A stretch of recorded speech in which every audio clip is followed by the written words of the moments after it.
Assalomu alaykum cemaati. Buna aka. İşte açatma.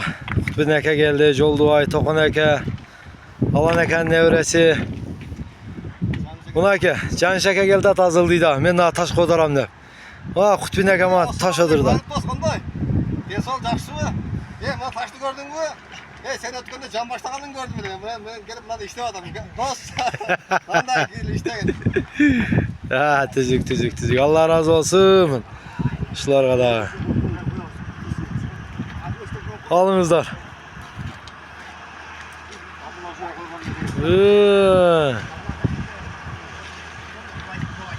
Kulay turgan kol erte eldi jakta zaşta bolat. Ha boldu mına aka. Mına uşun taşını terip kelip tağız tuğanlar.